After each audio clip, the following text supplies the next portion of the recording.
Agroegeli bir Star programına tekrardan hoş geldiniz. Bugün Manisa Killik Mahallesi'ndeyiz. Yanımızda Yunus abimiz var. Sağlıklı bir Red Globe bağındayız. Yunus abi nasılsın abi? Teşekkür ederim. İlk önce Killik Mahallesi'ne hoş geldin Mert Türkmen. Hoş bulduk abi. Yunus abiyle fuarda karşılaştık, tanıştık.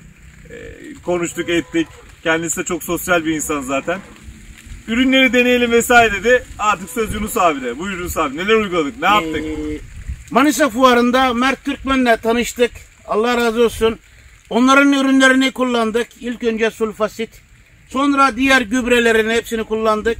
Allah'a şükür çok memnunum. En son hasat mevsiminde de beraberiz.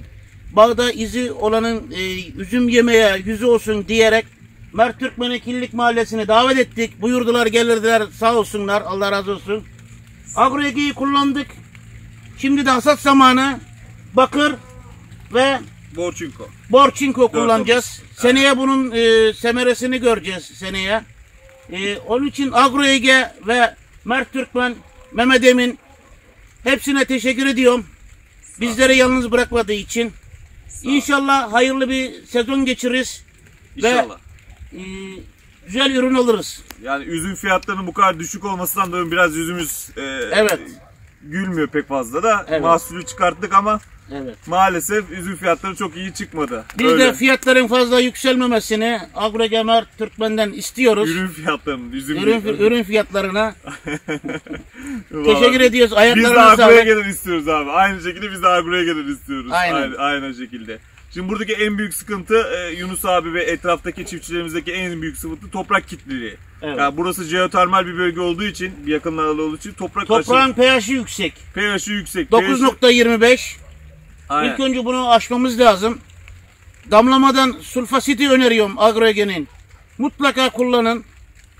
Bu yıl geldiğimizde ilk başta daha ilk gözler patlamaya yakınken biz dedik ki sülfasiti kullanın abi dedik. Abi bize dedi ilk sülfasiti kullandığındaki atmosfer nasıldı abi? İlk kullandığımda geldim bağa, kendi bağımı tanıyamadım. Yani diyorum ya 24 saat verin bize diye. Hani onu şaka yapıyorum zanneden çiftçilerimiz olabilir. Bunun konuda gayet ciddiyim. 24 saat verin. Sadece 24 saat verin bize. Evet. Aynı şekilde. Şimdi hasatımız oluyor. Yani tabii tüm ürünleri kullandık. Stokün indir vesaire. Red Globe bahçesindeyiz. Yunus abinin farklı bağları da var. Aynı şekilde diğer bağlarını da kullandık. Hasattan sonra bakır, hızlı bir şekilde bakır ve Bostur 4-15-0 bor 5 yük atın diyoruz. Niye?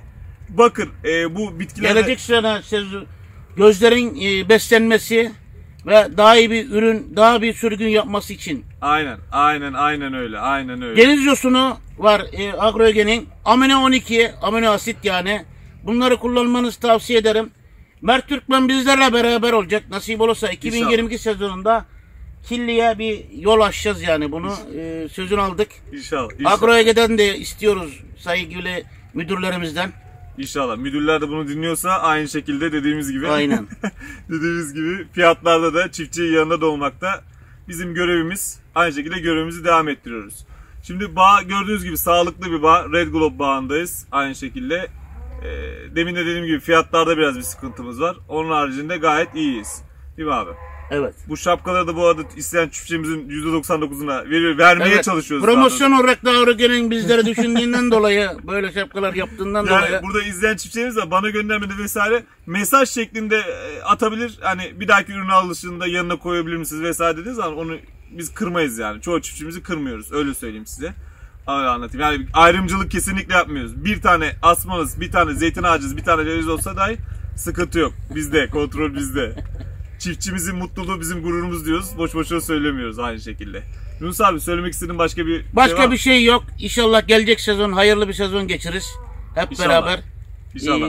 Başarılar diliyorum. Sen mutluysan bizim için problem yok. Ben çok memnunum ve mutluyum. Sağ ol abim benim. Teşekkür ederiz. Çiftçimizin mutluluğu bizim gururumuzdur. Bizi izlemeye devam edin. Sağlıcakla kalın. Görüşmek üzere. Teşekkür ederiz.